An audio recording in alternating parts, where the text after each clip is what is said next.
Hola a todos, soy Melody y esta semana yo voy a dar la presentación oral y darles un poco más información sobre la conexión entre la lengua y la nación. Y eso es el tema de esta semana, semana 3.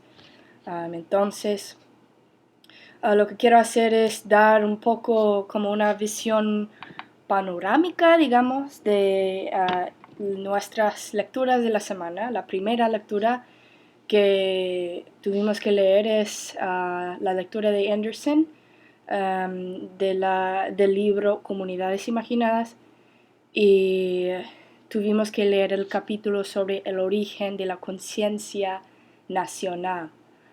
Lo interesante es que creo que la mayoría de nosotros tuvimos que leer parte de este libro para escribir creo que era el tercer tema para la maestría. Entonces ya creo que algunos de nosotros ya tenemos una idea de lo que es comunidad, lo que son, digo, comunidades imaginadas. Y la segunda lectura de esta semana es del libro de este curso, escrito por Pafi, y tuvimos que leer el capítulo sobre las ideologías lingüísticas, lo que se llama Critical Discourse Analysis, y también un poco sobre los medios de comunicación o el discurso de los medios de comunicación. Entonces, primero quiero empezar con la lectura de Anderson, que obviamente, bueno, tiene una conexión con la segunda lectura y también otras cosas que hemos discutido ya en esta semana, o digo, en este curso y durante la primera semana. Pero lo que me interesa primero, sobre todo, es esta perspectiva histórica que nos da Anderson como parte de este capítulo sobre la conciencia nacional.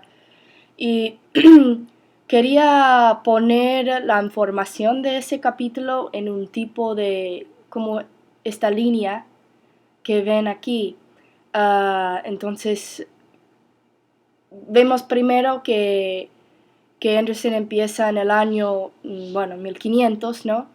Donde explica que había una prosperidad excepcional en Europa entre 1500 y 1550. Entonces, durante ese tiempo, la mayoría de la población era monolingüe. Y por eso la gran industria que es los vendedores de libros ya están intentando aprovechar de esta población monolingüe, ¿no? Entonces, durante ese tiempo también Europa está experimentando la reforma, pero llegamos entonces a 1550, donde hay ya tenemos la contrarreforma, donde hay un resurgimiento temporal, de la Iglesia Católica sobre todo, pero como consecuencia de eso, también un resurgimiento temporal de las publicaciones en latín, por sus conexiones con la Iglesia Católica y todo eso. Entonces, a partir de este año, de esta época de 1550, Europa ahora tiene como una escasez de dinero, lo que es diferente del comienzo de esta época, en 1500, donde había una prosperidad, ¿no? Entonces ahora tenemos una escasez de dinero y por eso, si estamos hablando de temas de los vendedores de libros y tal, ahora hay una venta de libros en lenguas vernáculas. Y esto es muy diferente de antes. Entonces ahora tenemos muchísimos libros circulando por la imprenta nueva, esta nueva tecnología, Y entonces llegamos al final de este siglo y tenemos un impulso de las lenguas vernáculas que contribuyó al desarrollo de esta idea más amplia de Anderson, que es la conciencia nacional. Entonces aquí vemos el comienzo con sus raíces en la historia de Europa, esta perspectiva histórica, ¿no? Y donde tenemos el comienzo del nacimiento de esta conciencia nacional. Entonces aquí vemos la conexión entre la lengua y esta nueva idea de una nación, que es una nación que consiste, y aquí vemos el comienzo de eso, de esa idea de Anderson. Entonces quería hablar un poco sobre este impulso de las lenguas vernáculas que contribuyó al desarrollo de la conciencia nacional, lo que creo que es el punto clave, de cierta manera, de este capítulo de Anderson, y vemos ahí esa conexión entre la lengua, en este caso las lenguas vernáculas, que tienen esta conexión con la nación. Entonces, hay dos puntos más importantes que menciona Anderson en este capítulo sobre este desarrollo, ¿no?, de la conciencia nacional. El primer punto es la repercusión de la reforma, lo que habíamos discutido. Ahí vemos la foto de Lutero. Y Lutero publica durante esta época más de 400 ediciones de traducciones bíblicas, ¿no?, como parte de la reforma. Y a pesar de la contrarreforma, bueno, aún tenemos todas estas publicaciones nuevas y ediciones nuevas de estas traducciones bíblicas como gran parte de la reforma en Europa durante esta época. El segundo punto es la difusión lenta, bueno, primero el nacimiento y luego la difusión muy lenta de estas lenguas vernáculas administrativas. Lo que quiere decir eso es que ahora hay lenguas vernáculas nuevas que ahora tienen una posición de poder. Y son estos dos puntos que ayudan a hacer este cambio y crear o dar a la luz esta conexión y como es la conciencia nacional, ¿no? Bueno, creo que lo que quería mencionar son también estas dos cosas que menciona Anderson. Y vamos a ver luego una conexión entre estos dos puntos y lo que hemos discutido ya en esta clase y también lo que menciona Paffy en la segunda lectura. Entonces vemos primero que él dice que las lenguas sí pueden morir. Bueno, esa es la primera cosa que menciona. La segunda es que dice que no hay posibilidad de la unificación lingüística. No hay posibilidad.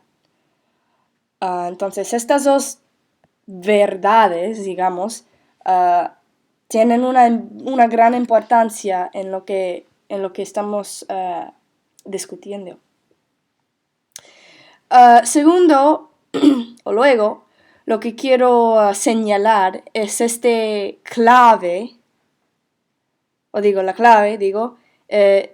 es la interacción entre estos tres aspectos. Eso es lo que menciona Anderson. Primero, lo que ya he mencionado, la fatalidad de la lengua, la tecnología, que en este caso es la prensa, ¿no?, esa tecnología. Y la tercera cosa es el capitalismo. Y eso es lo que está realmente empujando todo esto y este sistema y la conexión entre la lengua y la conciencia nacional. Y debido a esta interacción entre estos tres aspectos, esa interacción produce o produjo estas tres cosas también, lo que menciona Anderson. La vía de la imprenta, y esa es la nueva tecnología de la época, una nueva fijeza al lenguaje en un espacio y en un tiempo, ¿no? Y últimamente los lenguajes de poder de una clase diferente. Y ya hemos mencionado un poco eso de las nuevas lenguas vernáculas en las posiciones de poder. Entonces ahora tenemos una clase diferente y esto va a hacer que el sistema cambie y produce esta conciencia nacional, el concepto de una nación por estas tres cosas. Entonces quería mencionar brevemente entonces qué es una comunidad imaginada. Y como ya había mencionado, creo que algunos de nosotros ya hemos leído un poco del libro de Anderson sobre comunidades imaginadas. Y él dice en ese libro, en otro capítulo, que la naturaleza imaginaria del sentido de pertenencia, sobre todo la nación. Eso es como él define qué es una comunidad imaginada, ¿no? Entonces, tiene una naturaleza imaginaria, ¿no? De este sentido de pertenencia, que todos tienen este sentido de que pertenecen a esta cosa, no sé qué más llamarlo, ¿no? Pero y esa cosa es la nación, que él argumenta es algo imaginado, ¿no? También quería hablar un poco sobre otra lectura de Yuval Davis sobre The Politics of Belonging y la política de todo esto que tiene una conexión con la idea de la comunidad imaginada de Anderson. Y él dice que la cuestión, eso es una cita de su libro, la cuestión de los límites de pertenencia, ¿no? De cada uno de nosotros, los límites de las comunidades imaginadas de Anderson, es central en todos los proyectos políticos de pertenencia, que, de cierta manera, involucran no solo el mantenimiento y reproducción de los límites de la comunidad de pertenencia, ¿no? Es decir, esta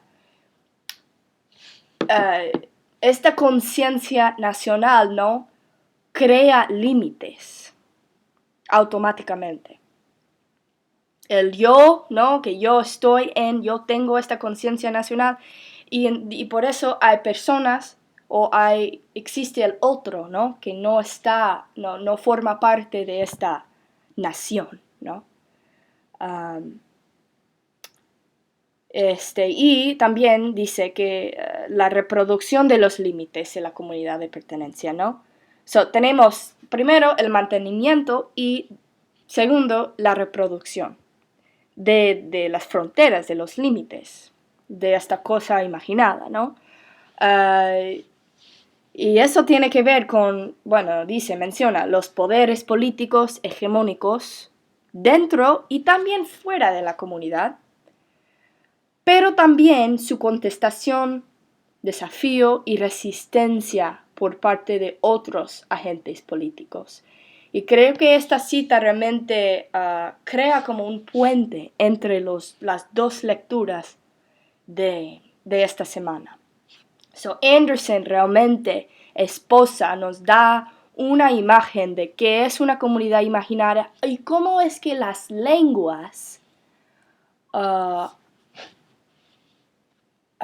permiten que esta conciencia nacional pueda existir, ¿no?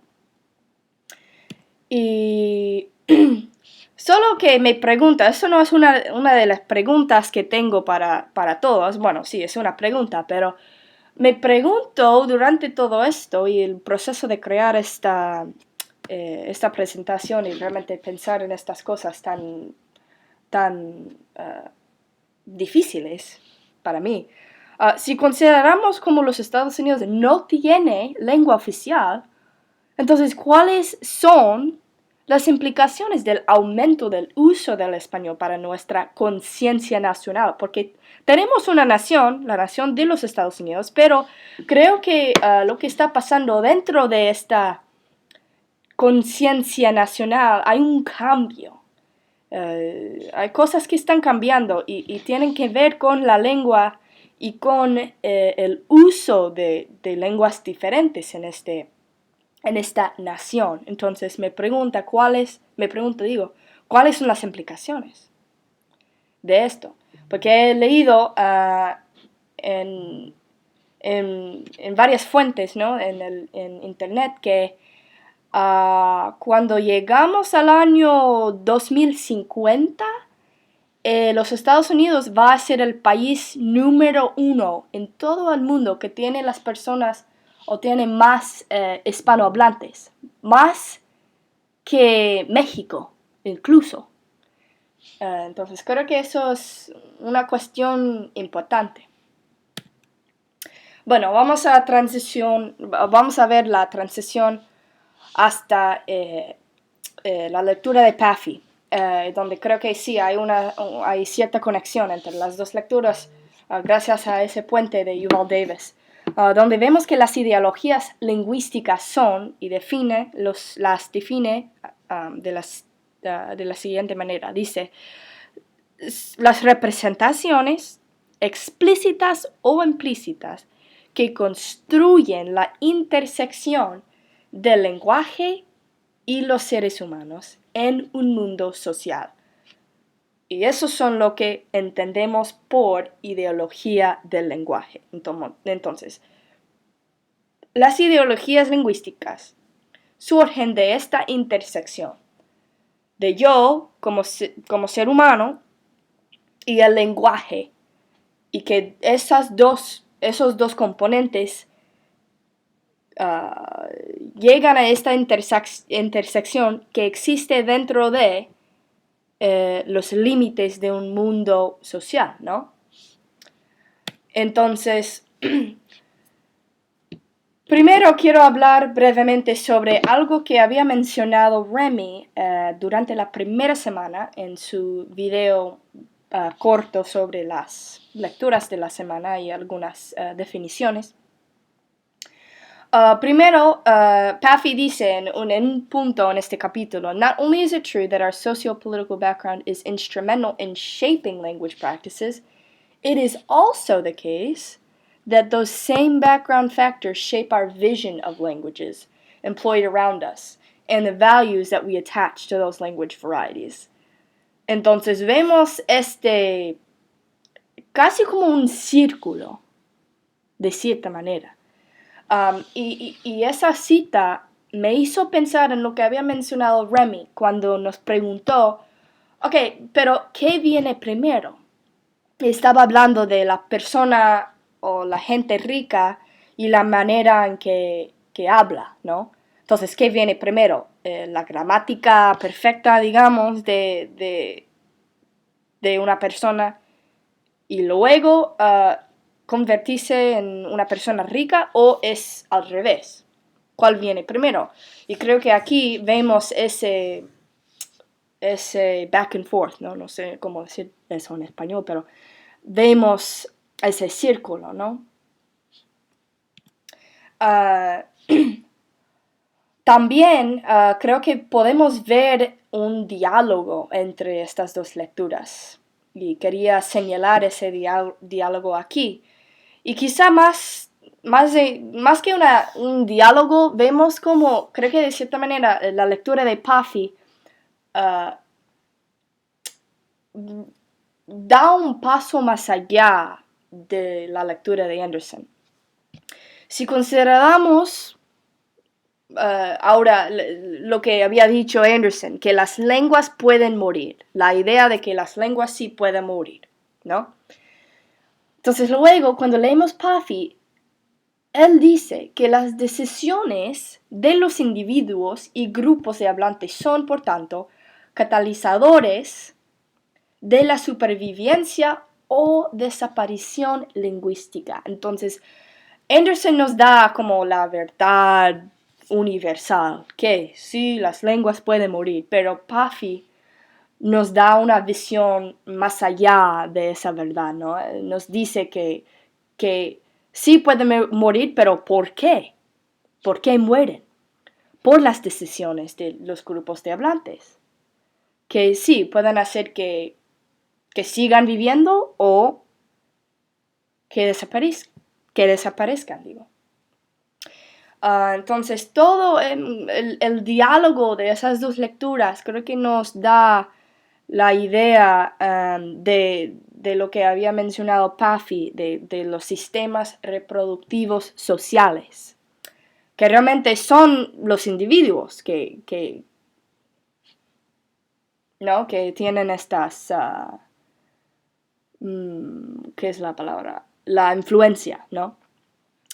Como por ejemplo los políticos, los académicos e incluso los ciudadanos individuales. Todas esas personas o esos grupos se actúan como sistemas reproductivos sociales que influyen a las lenguas, ¿no?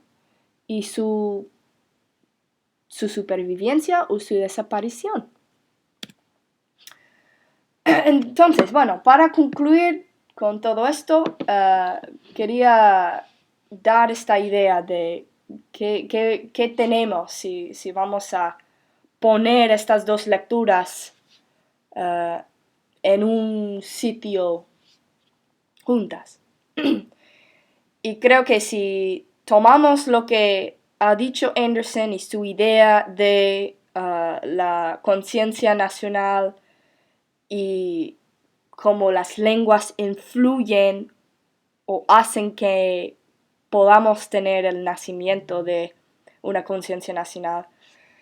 Y también tomamos las ideas de Puffy de las ideologías lingüísticas y los sistemas reproductivos de las personas que juegan un papel muy importante en las reproducciones de las lenguas diferentes.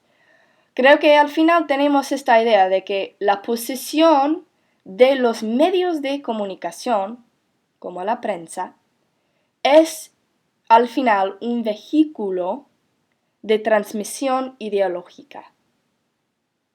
Entonces creo que esa es la idea que surge, ¿no?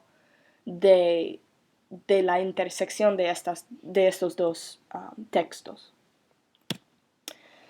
Bueno, y finalmente tenemos las 3 preguntas de la semana que han surgido de estas lecturas y lo que he visto, ¿no? He leído. La primera pregunta es, quiero saber si están de acuerdo con lo que dijo Anderson, que no hay posibilidad de unificación lingüística.